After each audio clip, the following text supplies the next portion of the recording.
How's it going, everybody? Welcome back to the channel. My name is Jason. I'll be your host on this CFL talk show, Hussey's Huddle. In this video, we're going to be talking about the 2021 CFL Global Draft and, just the aspects about it, who was selected in this year's draft, and what we can expect of the event going into the future. But really quickly before we get started, if you want to support the channel, the best way to do it is by hitting that like button and subscribing to Hussey's Huddle for more CFL content just like this.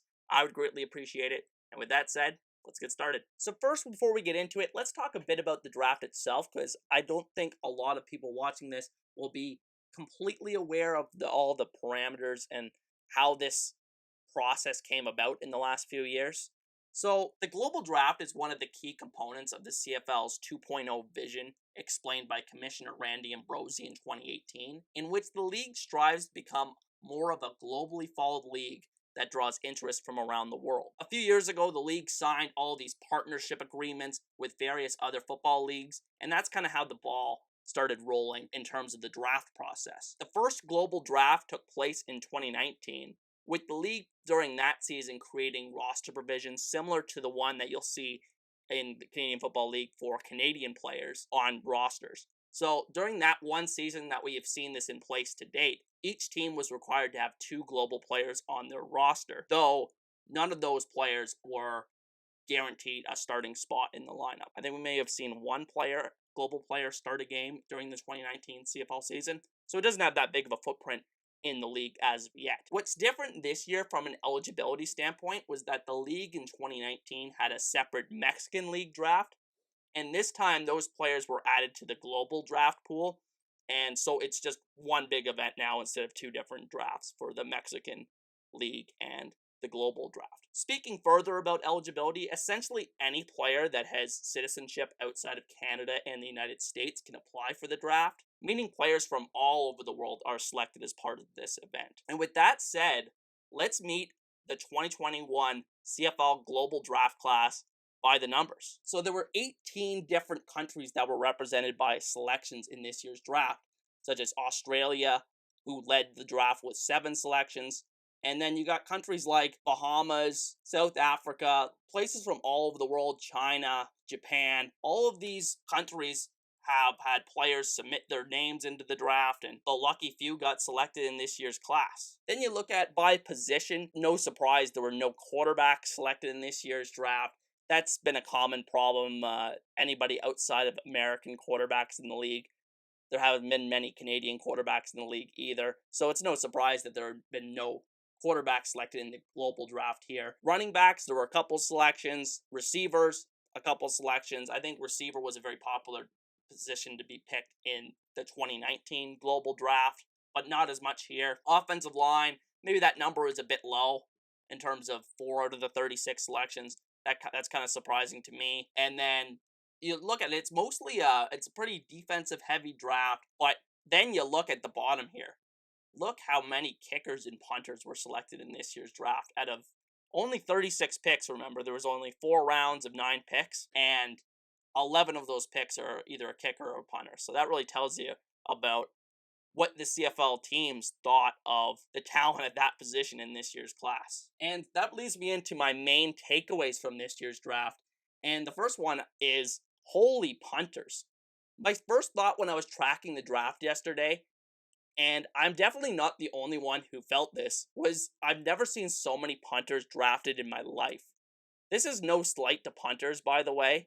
There's a strong argument to invest in the position in the CFL due to the heavy emphasis on the kicking game with 3 downs, and we have seen several examples over the years of non-North American kickers in both the CFL and the NFL.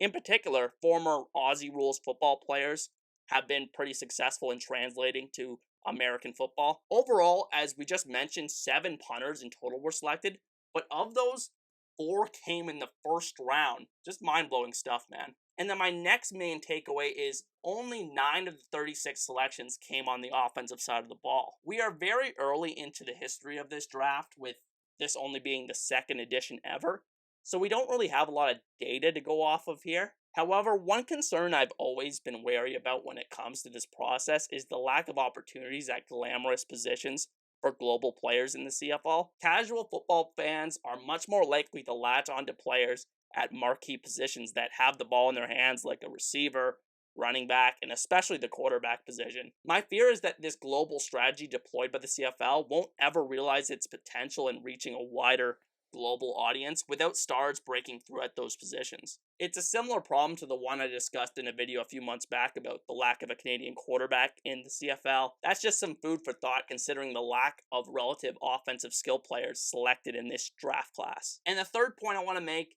is that I just want to talk about the coverage of the draft itself. I absolutely think that in order for this event to gain more popularity and interest, the league itself, the CFL itself, needs to show a vested interest in it. The only coverage I really saw about the event while it was happening from the league itself was on their social media accounts and their pick tracker on CFL.ca. If this event continues in the future, I would like to see some kind of live stream with somebody that can give us a little bit of tidbits of information on these players. Like, just look at the CFL's draft tracker, and all you see are names of these players I know literally nothing about. That's not the fault of the players, but it's rather on the league for not providing just even like a small bio about each player and where they previously played. The only sort of live coverage that was available was through the Rod Peterson show, who did a really good job of just reading out the picks.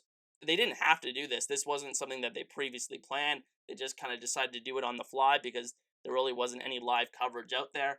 So I appreciate Rod for doing that. So again, the total lack of comprehensive coverage tells the viewer that the league itself doesn't care. So why should they?